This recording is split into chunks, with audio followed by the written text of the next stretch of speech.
Hello, I'm Craig Constantine. Are you passionate about creating amazing podcasts? Terrific. You are in the right place. Welcome to Pod Talk, short conversations with podcast creators that are not just about podcasting, because I like to take the scenic route.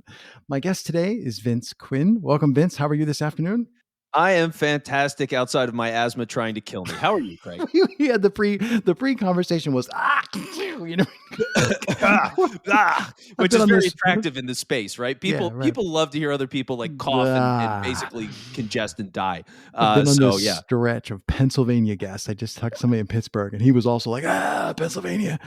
I always get distracted by time zones and things, seasons.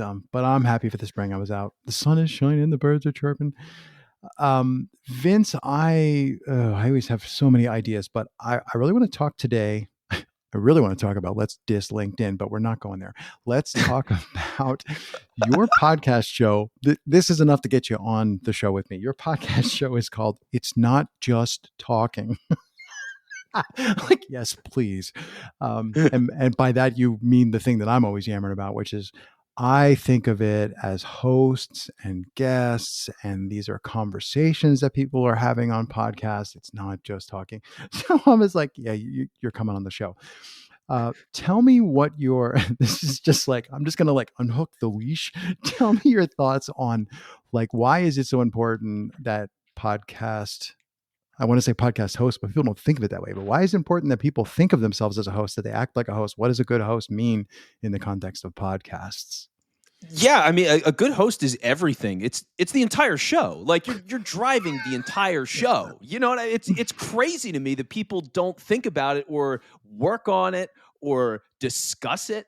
Like Mm, the most basic way that I've put it recently is, and coming from sports radio, this is just how my brain works. But like everybody knows the quarterback is the most important position in football, and hmm everybody talks about quarterbacks all the time. But everybody loves podcasting and talks about their podcast constantly, and yet never talks about hosting. And like, how can I be a better host? Is that person a good host? Here's what I like about them as a host. I don't like. Here's the best hosts out there. Here's my top 5. Who's the mm, greatest host of all time? You know what I mean? Like, there's so many things that are baked into it, and it is on the granular level what your show is. And there's so much value that you can get out of it beyond podcasting. So it's just like, to see the value there of something that is really just self-development.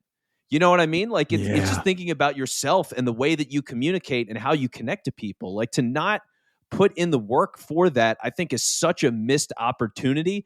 And it's honestly surprising how little it's talked about, because I feel like nobody talks about it at all. You mentioned work. Oh, amen. Louder for those in the back. Um, I think it was Craig, maybe November. You did a podcast episode in your show. I do my homework. Yeah, thank you. You did a podcast episode where you were talking about listening back. Right? Am I? Yeah. Is my brain working correctly? Working And as far as I know 100%, but we'll find out. We'll see. We'll see so, where it goes. so I agree with you that listening back is like do I have to do that? I mean, I know that Craig knows that Craig has to do that, and I do that. I subscribe to my own show. Oh, it's painful sometimes. And in the beginning, it was like really painful to listen back to my own work. But it seemed like to me, it seemed like the obvious thing to do. So if there are people out there who are not on team, you should listen to your own work. Um, you started in the episode I heard from you. You started talking about like specific ways to listen back. So not just put on your headphones and suffer through it, which might have some benefit, but not just that. So tell me your ideas around what should I be doing when I go to listen back.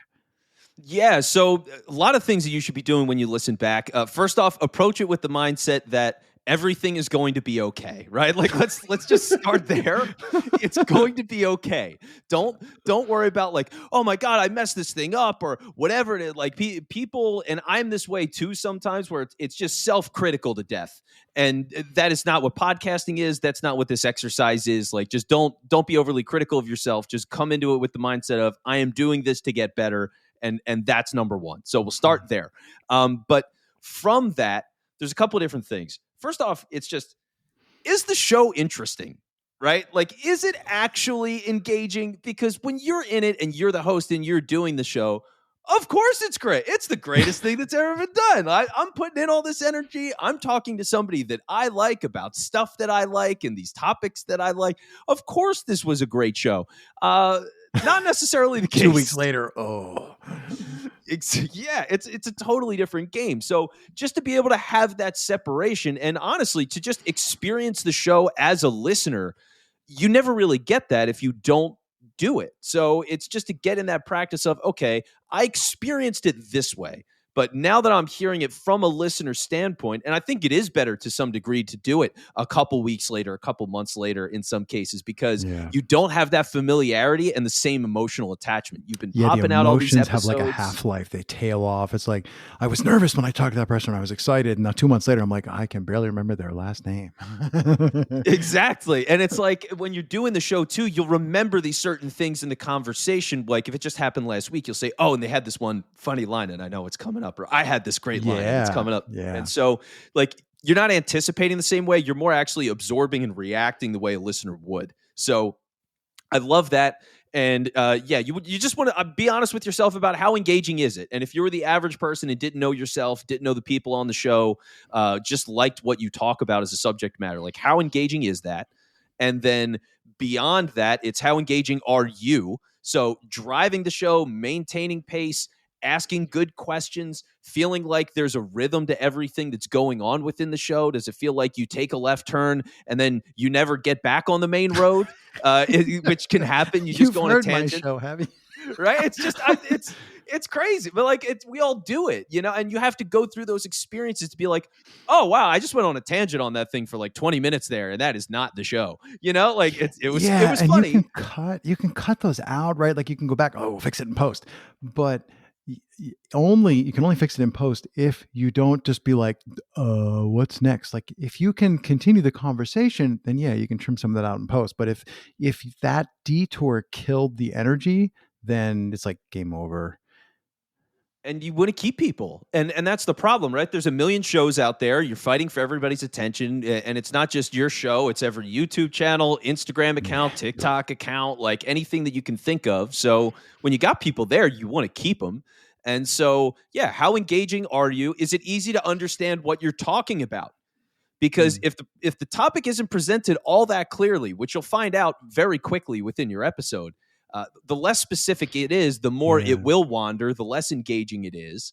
Like these are the kinds of things that just on that base level, what are the overarching things to some degree you can evaluate in the first 5 to 10 minutes? Yeah. How is the energy? Is it on track? Is it consistent? Is it easy to follow? Do I understand what this show is about? And what am I doing as a host to keep it that way? Am I keeping the tempo right? Am I asking the questions? Is it too much guest? Is it too much me? Whatever it might be. And am I explaining things clearly where for people who are new to the space, new to me, whatever it is, they understand what's happening and they can follow along. Like it's just, you need that, right? So those are the baseline things. And then beyond that, you get into stuff of the way you're asking questions. So you want to think about that a lot. You want to think about different stuff with segments of the show, right? So if you're interviewing, how long are you talking about the major things that you want to talk about? How much time are they getting to breathe? How does that work within the framework of your show? While that's all happening, are you driving people with those great calls to action that you came up with, or did you forget about it in the moment, or you don't edit that back in, or you know what I mean? So like then you get into those finer point technical things that leads to sort of the real work and the artistry of it. But yeah, on the baseline, are you interesting? Do people care? Is it easy to understand? And do you feel that as a listener? And if you don't, you need to be honest with yourself, because you're just not going to get any better, and nobody's a bigger advocate for you than you. So you need to know that you're biased in this, and you have to be pushing yourself to be better. Do you, so I'm torn. Sometimes I feel like a fisherman. I don't fish. I can spell fish. I feel like That's a fisherman in waders in a river, and I'm just like, I don't know, there are piranhas here. And I'm just gonna like throw this fly out there. I'm guessing. What are some of your like pet peeves? And I think I'll go first. My first pet peeve is people who don't think of themselves as a host. So they invite someone on their show. They'll say, I'm bringing a guest on, but then they don't continue. That's a metaphor. They don't continue that metaphor and say, well, that means I'm a host, which means I should maybe figure out whether I need an umbrella stand because it's raining, or whether I should rearrange the room, or, continuing the metaphor. So I'm just wondering, like, that's my pet peeve, is people who don't actually think of it as guest and host and that type of conversational space. Do you have any pet peeves? I'm guessing you have a few. For sure. Yeah. Well, one of them is, I mean, just not being prepared going into a show, which you can tell, right? Like Yeah. you've listened to episodes of my show. We did a pre-interview. We were chatting a bit before we did this. Like we've had, you know what I mean? Like that is a professional thing to do. That is a good course of business. Like I respect that. And it makes sense that you do that because you host this show. But there's people that come in and it's just a total slapdick operation. And they have all these like pre-written questions that they haven't had any thought about. They're not tailored to you whatsoever. They're just things that they ask for anybody that comes through the door and is willing to say yes. And from that, I naturally I disengage from that because it's a waste of my time. You know what I mean? Like Yeah, it's hard to do the lift if they're not even skating along. What the heck is that? right. That's a weird metaphor. So but it works. But it works because tone, right? So tone is another thing. If people are monotone, obviously you want to get some level of energy and ups and downs and pauses and accelerated bursts. Like you Yeah. want that kind of stuff. But being unprepared is number one.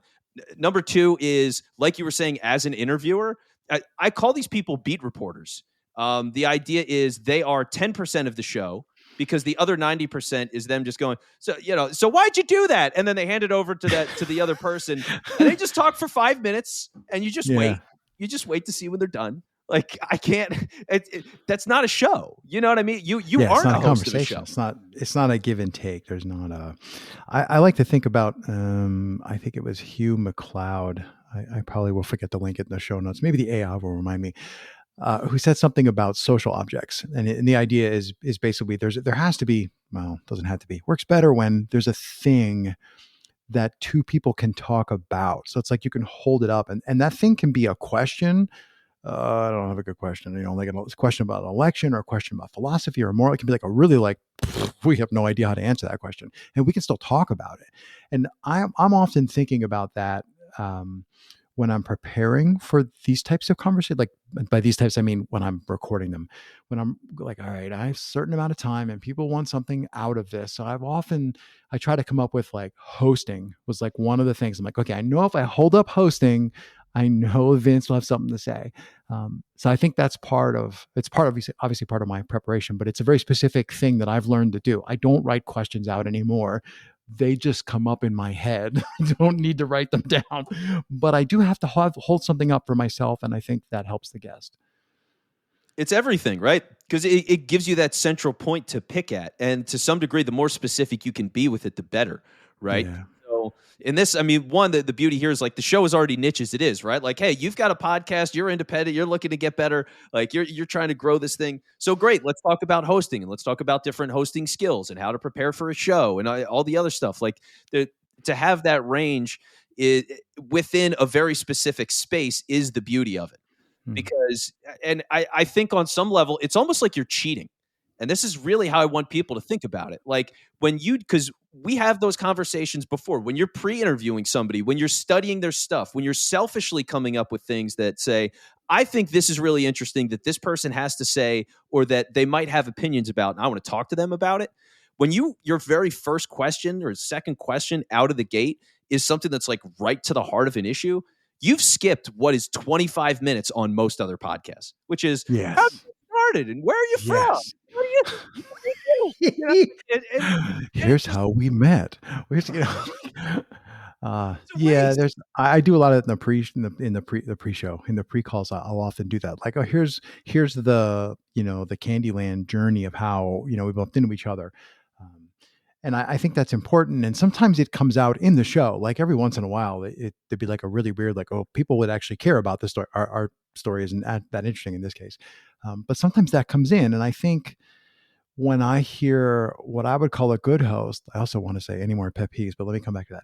When I hear Yeah. somebody that I think is a good host, I think it's because they knew when to show how the sausage is made and when to just be like, the sausage isn't super interesting. Let's just skip over that part. So that I just got like a pow wow. Yeah, I So gave you a very strong finger point. You deserved it. Yes. follow up on that, or any more pet peeves? Yeah. So when it comes to all of this stuff, I think it is number one, what is the subject of consequence that this person can talk about? Right. Like, Yeah. I think you have to treat it from a standpoint of I'm a host of the show. I have an audience. You are listening to my show because you trust me to give you information or conversation about this topic. Yeah, or So, something, entertainment, whatever, the yeah, like, why am I here? so, and so if you're going to tune in for that because you on whatever level it is believe in me to give you what you're looking for, then you need to trust me that this person is here for a reason. Mhm. And it's okay to do like a quick setup. Hey, here's this guy. He's got this thing going on, this and that. That's their overview. Today we're going to talk about this. That's all it needs to be because you've qualified that person. And like for people listening, that's the thing. You've decided that this person is relevant. You just need to give enough to explain who the hell they are, but then Right. talk about the issue. And if it gets and as it gets to that point, like you're saying later, I think that is the best time to ask somebody about their background is as it's relevant later in the show. Because explain the idea, explain what's interesting about this person and the thoughts and opinions that they have that really make them dynamic and somebody that, frankly, I should actually give a shit about. Like, there is so much content out there. Why do I care about this person? What do they have to say? What makes them compelling? So, establish that, discuss that, dissect that thing. And now that you've got people hooked, if it's relevant, yeah. And by the way, like, how did you come up with that theory? You know what I mean? Like, Yeah. what Tell me what supports it was you? like before you realized that. Tell me about the transition, something like that. I love to ask transition questions. Sorry, I derailed you. See, no, but that's it though, right? Like it's totally cool because I think that's the spirit of it. Is now you've established the person, you could talk about their background a little bit. I mean, because the biggest fundamental, and this will bring it back to a pet peeve. Everybody opens the show with the background of their guest for like 10, 15, 20, 25 minutes. Total waste of time. That's what the skip button's for. It's for me, it's like I don't even listen to the show. You know what I mean? Because it's like, okay, listen, and I want people to really think about this because I've thought about it a lot. Is odds are when you're bringing guests onto a show, they're not the biggest name, and even if they're a decent name, there's a billion people out there. I don't know half the famous actors, bands, whatever. Like, Yeah. there's just too many people out there. So odds are I have no idea who your guest is, and if you're going to open the show by having that person give me a 20-minute biography of their life. Yeah.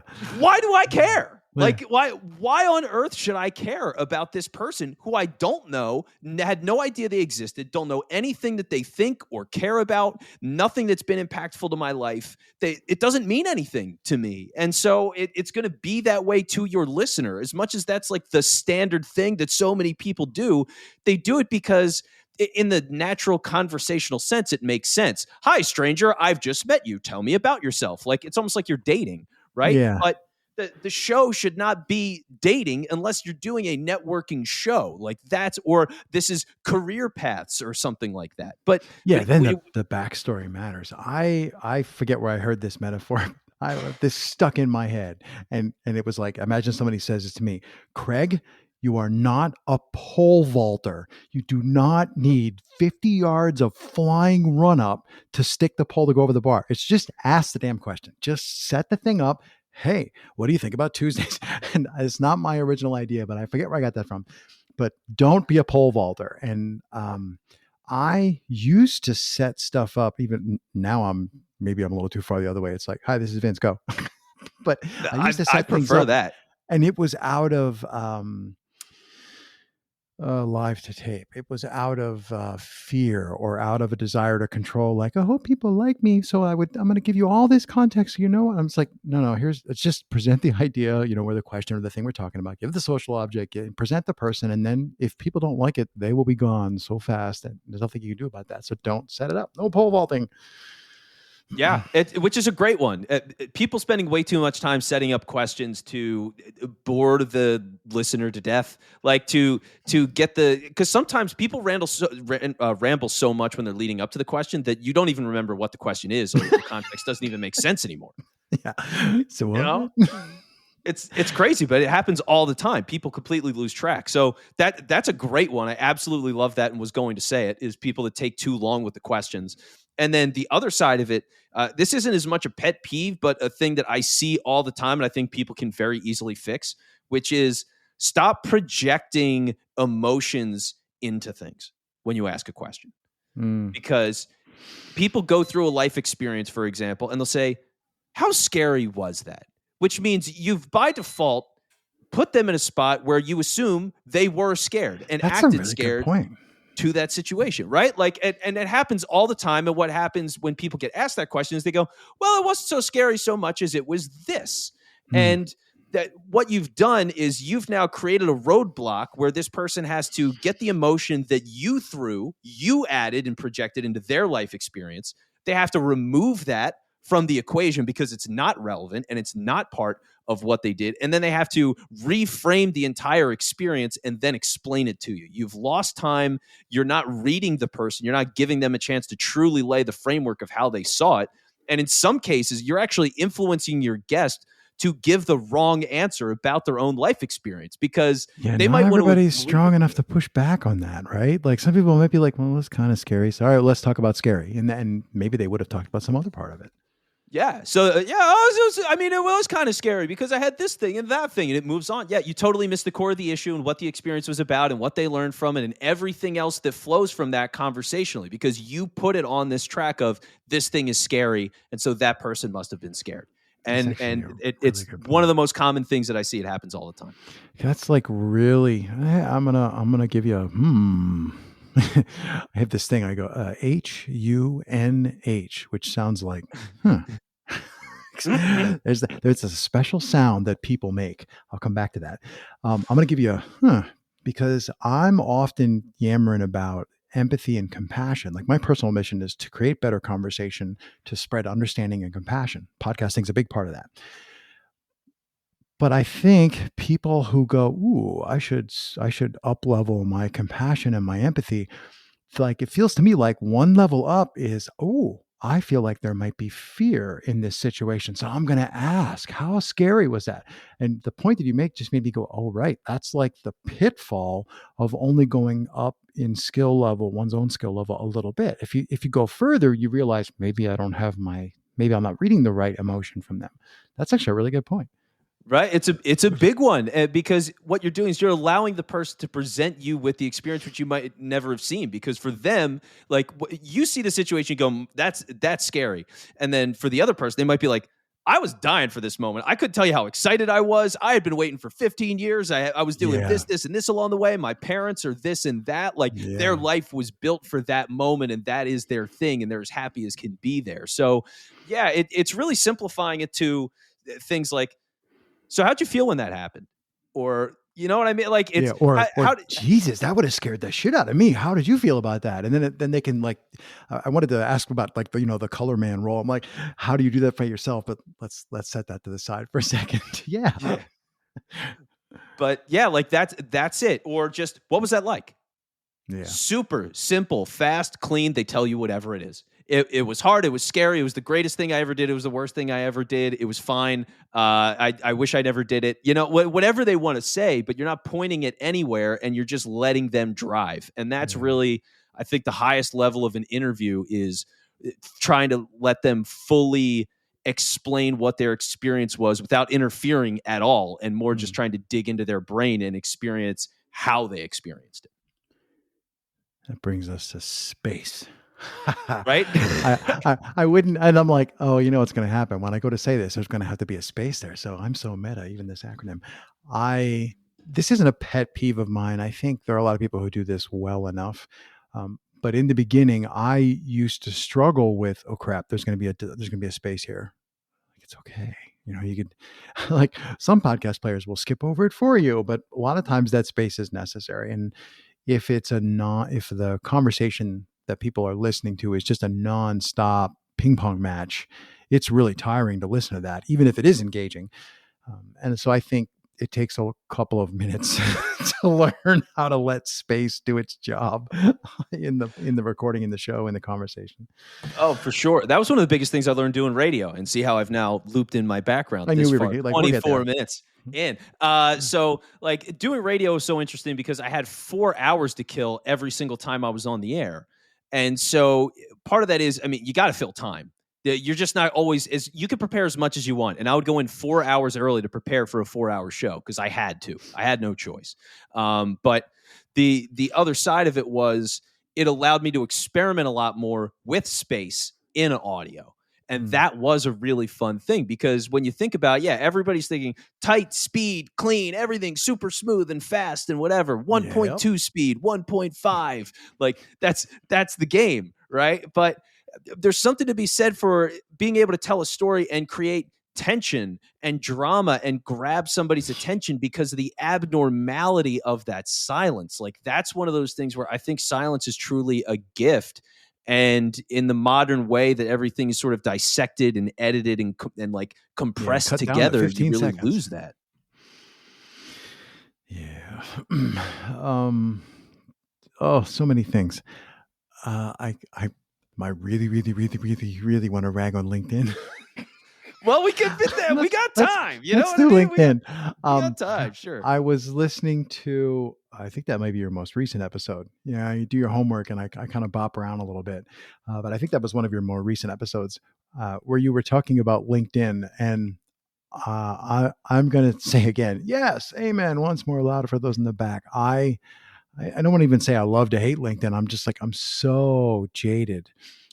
What I post on LinkedIn, I have a single, like everybody's there as yourself. I'm there as myself. I didn't bother making do they call them pages or groups or things or winguses or whatever it is? I didn't even bother making one of those. It's just me. And I don't even use automation because I don't think any automation works. I manually go there and, oh no, I lie like a rug. I do use a piece of software to post stuff from WordPress, but I post There them you as go. me. So it's like a post from me and it's got my show notes and it's the episode artwork. And I post episodes and, I'll get like 10% impressions. I'm like, all right, I'll take that. That's pretty reasonable. Like with like 600 followers, I'll get like 60 impressions or something. Mm-hmm. But it never, as far as I can tell, goes anywhere else.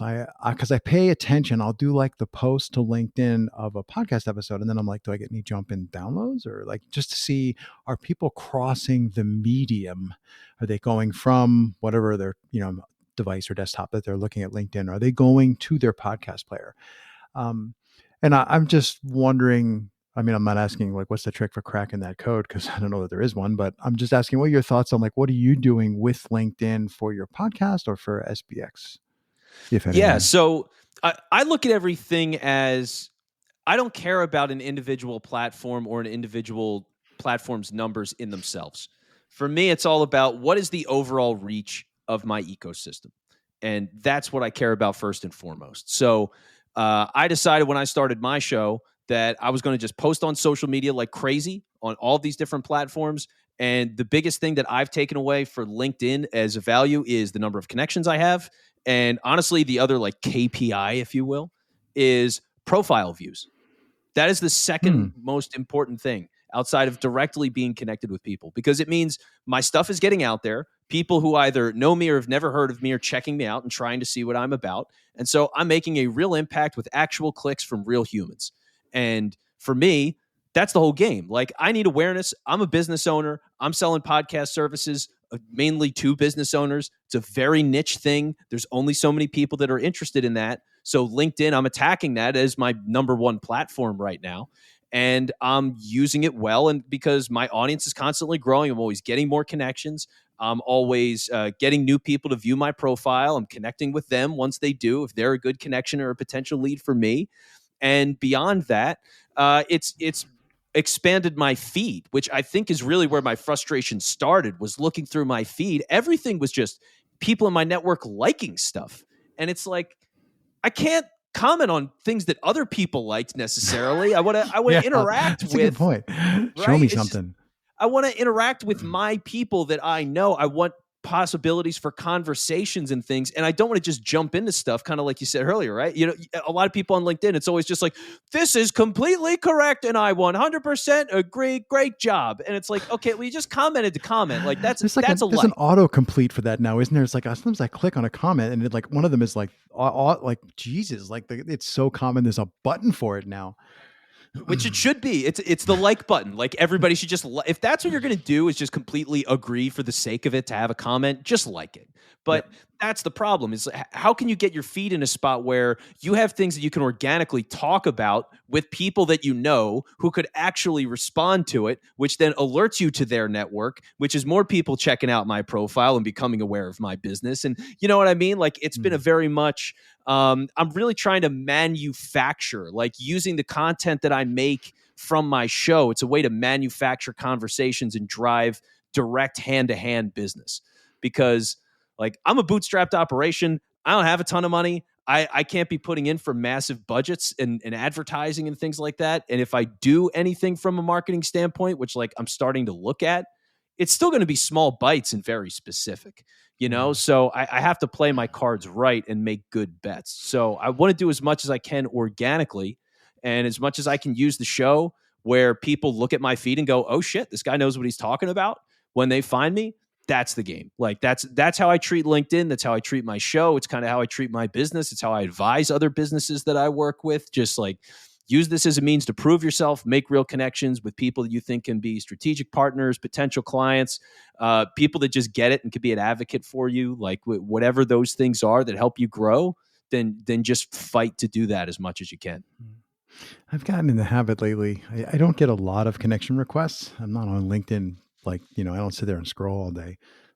But every once in a while, maybe every 2 weeks, I get one randomly and I'm like, oh, who's this person? And they're usually like second degree or third degree. But I got in this habit of as soon as I get the notice, I go to messaging and I message them back and I write something, like, hey, thanks for connecting. What prompted you to reach out today? Most people don't reply. I'm like, aha, like you were just hitting this person is 2 degrees from Bob, who I know in marketing, and they're just like connect. And I don't unconnect from such people, but I do notice most people are just connecting. But on the other hand, I do encounter some people where I'd be like, what prompted you to reach out? And they'll say something like, I saw this episode, or I was talking to, somebody that we know in common. And it struck me that just my asking, starting a conversation, it's like 15 characters I'm typing in there. That really, then suddenly I'm having an email with them and then suddenly they're on the show. That's not how Vince and I got hooked up, but I've had guests who wound up on the show and it was great just because they connected. And then I asked, what prompt? And I realized, oh, you're actually a human and you didn't just click the button, JFSAG, as I would say. Yeah. And I love that. And I'm doing a similar thing because a lot of times, whenever people reach out to connect with me, what I'll do is I will accept the request. I'll go to their profile and I try to find something that I can ask them about themselves. Because odds are, I mean, first off, everybody's selfish on some level. You just are. It's the nature of existence, right? So Your own name is your favorite word. yeah. So you want to talk about yourself. You want to talk to people that are interested in you. So I asked these people, hey, I saw you have this thing. Like, tell me about that. What was that like? Or how is it going? Or whatever. And by getting that response, whether it's a long one or a short one, I can either go, oh, well, very cool. Thank you for the heads up. Nice to connect. If you need anything, let me know. And that's that idea. I'm setting them up. Like this is hosting, right? It's setting them up to have the Yeah. opportunity to lay something out that's about them. I'm letting them kind of dictate what the experience is going to be because I don't know if they're a hot lead and they want to talk to me. I don't know if they just saw me and they're like, yeah, screw it. Let me send the connection or what. So I try to let that response sort of dictate how I'm going to play it from there. So that's usually the gameplay, if you will. And as podcasters, as indie podcasters, I haven't met an indie podcaster yet who didn't say, oh, I want to hear from my listeners more. I wish I had more feedback. And that's not me doing the whiny voice. That's just me trying to make it. Yes, I say that too. Every once in a great while. And I do that kind of like, oh, what prompted you, blah, blah, blah. I do that like in real life. I do that on other platforms. That's very common of me. If somebody walks up to me in person and recognizes my voice and says, oh, I like your show, the first thing I say is, really, do you have a favorite episode? Like, and then I shut up, like, because the opportunity to get actual interaction from a listener, especially in real life, is like bonkers rare. So if somebody messaged me and I write back and I say, what prompted you to reach out today? And they'd be like, oh, I just heard that episode with Bob and it was great. And I'd be like, well, note to self, that episode was so damn good. Somebody actually found me on LinkedIn. That's not easy. I try to encourage people to, who said, be the change you want to see in the world. If you're a podcaster and you're thinking, I don't get a lot of feedback from listeners, when's the last time you sent some feedback to one of the shows you listen to? When's the last time you messaged someone after you sent the connection request or as part of it and said, here's why I'm reaching out. I'm not saying we shouldn't all connect. I'm just saying it really doesn't take much to be, I'm going to say unusual. I'm air quoting unusual on an audio only show. It doesn't take much to be unusual. Like, look, I actually give a shit. I'm a human being. Number 6. 100%. It's nice to do that stuff, and that is such a big part of the game, right? I mean, to be able to maintain a relationship with somebody, because when I do all these shows, it's like I go on the show, I have a good time, I go and connect with that person on LinkedIn after I do the show, and then as I'm there, because I'm there all the time, I'm on LinkedIn every single day, multiple times a day, because that's just my engine, So I'm out there, and I want to see other people's stuff, and I want to like that person's stuff and maintain the connection. Like if there's somebody that I think is actually interesting, I like what they do, I might be helpful to them, they could be helpful to me, like all those things, useful to other people in my network, because sometimes you meet somebody, you're like, Yeah. I'm never going to work with this person, but I know 50 people that could totally benefit from meeting this person. So like as much as you can make those relationships still viable, where you get to a point where, hey, you do need that person, or somebody in your network might need them to be able to make those connections, that's a lot of the value. I mean, I think just as much as being a podcaster, I am a networker by trade. You know what I mean? Like Yeah. it's so much of, I want to get these people together and know each other, and all these podcasters do have their own networks within that. So to be able to be connected to all of these shows and the people that they know, you know what I mean? Like it's Yeah. just a big world. And so to be able to not just say, hey, let's stay connected and I'll promote your show, and like actually promote it, but then other than that, to like actually stay in touch, I think is really valuable, and it means a lot to people. All right, I've only got like 17 more things I want to talk about before I get lost. I mentioned at the top SBX Productions, like Sandbox, Sierra Bravo Xylophone. Yeah. Why? Anyway, there's a joke there about alphabets. But anyway, SBX Productions. I mentioned this because Vince has a cool little, I don't know, I think of it like steal a half hour from Vince. We haven't even mentioned at all what your company does, but basically it's like, please help me make my podcast not suck. And you do free, like 30 minutes or 50 minutes, do like Yeah. free, like, let's say hello and figure it out. So I want to encourage people, scroll down, show notes are a thing, people, it's linked, go there and you can at least get some Vince brain on your show, which we really haven't done. Well, actually we talked a lot about hosting, but so that's one thing. What else is top of mind for you at the moment? Like as I'm watching the clock tick. Yeah, let me see. I mean, thinking about a hosting standpoint, I feel like we've covered a lot of ground there, and then that relationship building that goes with it. Because I guess part of it, to kind of loop in a little bit of what I do and give some people background on that, and then maybe talk about some broader issues from there. Because I'm a business owner. That's why I started my show, right? Because I it was like, I'm working with all these people that are coaches, consultants, things like that, and they are business owners, and they had a hard time making all of this content and building relationships and growing their business, and for them, selling high ticket offers. That's really the game. That's ultimately when you're talking money. It's not about sponsorships. I do not care. It's probably not going to happen, to be honest with you. But the goal is make enough from your show and use it as a mechanism to get you sales. So if you're selling things that get you $5,000, $10,000, $25,000 a year, like you've more than made your money from doing this Right. show, right? So that's my goal, and that's what I've been doing for other people. So then I started doing that for myself, because I finally looked around and I'm like, I've been doing this for other people for the last like 3 years now. What the hell am I doing? Like it's time to go. So let's get it together. So we finally started doing that for ourselves, and really that is the principle, right? It's how do you use the show to make as much content as possible on the channels that you actually work on and care about, and do that in a way where you don't feel like, oh, I got to do something on LinkedIn, let me create this post, and I'm going to create something different on Instagram, and I'm going to create something different on TikTok, and it's like, Yeah, no, it's no, a no, no, big no. Like, treadmill. yeah. So it drives you crazy, and to have to learn all the different platforms and go to them and engage with all of their features. Like, is there a better, like the highest level of operating those platforms? Sure, you would customize and whatever. But we're talking about bootstrapped people that don't have major budgets. So what can you do? Yeah. Hey, make a podcast, use it as the central driver for just your insight and information and expertise. And as much as you can get that same message and use the podcast to put it in all these other places as clips, as a transcript, which becomes your newsletter. It could be a blog post. You post that newsletter on LinkedIn too. You know what I mean? Like it just simplifies everything because it's all in one spot. in terms of thought. And then you're just going, okay, well, the thought is good. So now I'm just going to put that thought in all of these places. Like that's the idea.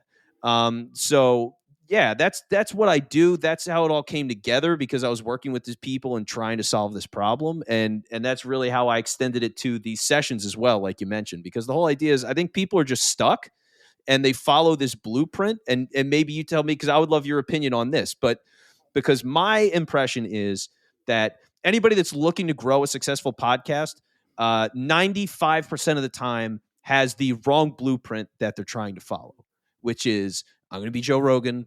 I'm going to be Mark Maron. I'm going to be Caller Daddy. Like I'm going to be these big top of the line shows and I'm going to get all these sponsors and make all this money. And I just don't, I think really for the overwhelming majority of people, that is not a realistic expectation, but there's no reason that you can't make money, build a following, get value out of the show. But they just don't have the proper blueprint to go and chase those things. Everything is about what are people generally deciding is the right way to be famous.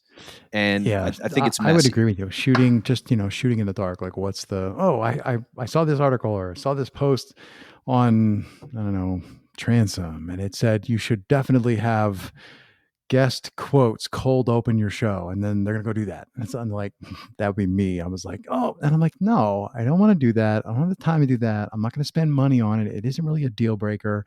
And I just like, you have to just pick and choose your battles. So blueprint is a great way to put it, to figure out what exactly you're trying to accomplish. What's your goal?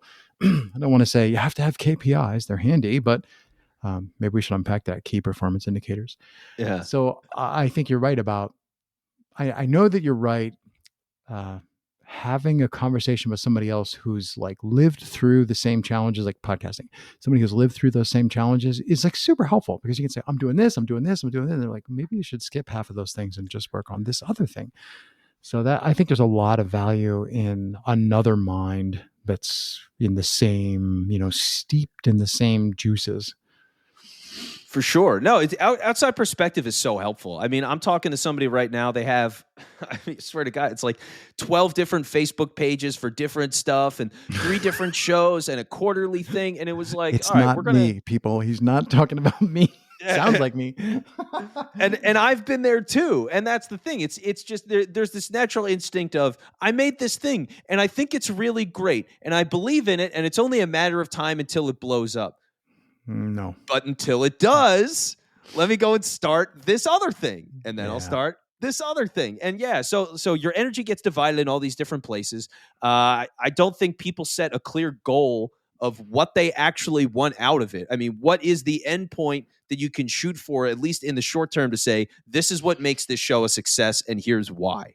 And when you don't do that, everything is just doing stuff for the sake of it. And that's why it does feel all over the place. And the guest can be all over the place, or the message can be all over the place, because it's not this focused thing around this very specific idea with the very specific goal of, hey, I am a business coach that talks about technology in a business, and I'm going to talk about technology in businesses until I sell 15 goddamn packages for it for $100,000. Do you know what I mean? Like, great. But now it's just like, all right, I'm my goal is A, and I'm doing B to get there. And so that's the kind of stuff that I think a lot of times, yeah, you need that outside perspective, because people don't talk about those goals very often. People don't think about them. They're not getting it from the famous people, because they started shows 5 years, 10 years ago, before it was a big thing, seeing what would happen, or they're in a network where they handle all the production. Or they did radio for 20, them. like, how many years was Rogan on the radio before he started? Like, he didn't just start the podcast from scratch. So Yeah. So it's just thinking about all those things. And again, I don't think for all of the stuff that we talked about today, like different hosting stuff that people do, the issues they have, the ways they go about social media, the strategy for a show, and how to max out the content and why to do it and what the business angle is, like, people just don't have good examples of it. It's nobody's fault. I just think it is the massive gap in the system, because, traditionally with all these things, there were clear routes for this stuff. Like if you were going to be in radio, it's okay. Well, you're going to get a job in radio and you're probably like a producer or something. And then maybe you get a job in a small market and you go to the middle of the country in a small station and you're a host there and you cut your teeth and then they bring Yeah. you back. And, you did 5 different jobs along the way. And the same thing for movies in different aspects of doing like production work and music. You're going to hit the scene and do small shows. And you know what I mean? Like there were blueprints for things, and in a lot of industries, they've just completely disappeared. But there's no institutional knowledge here. This is all new. So, and the role models, the successful people, are bad examples for Hmm. most of us. So it's just unfortunate, and that's the kind of thing that I just think it's the biggest gap out there. Like it's tragic in a sense. Hmm. Hmm. Terrific. Which is kind of like my signature. I think we should stop there. Yeah, I mean, absolutely nothing else we could talk about. I think that's a good place to call it for today, though. Vince, it was a great chance to get to talk to you.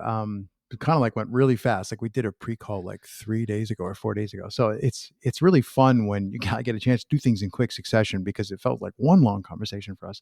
Makes it super easy for us to know what we want to talk about. Thanks for taking the time. I hope your allergies get better. Me too. So I hope you have a Yeah. great rest of your day.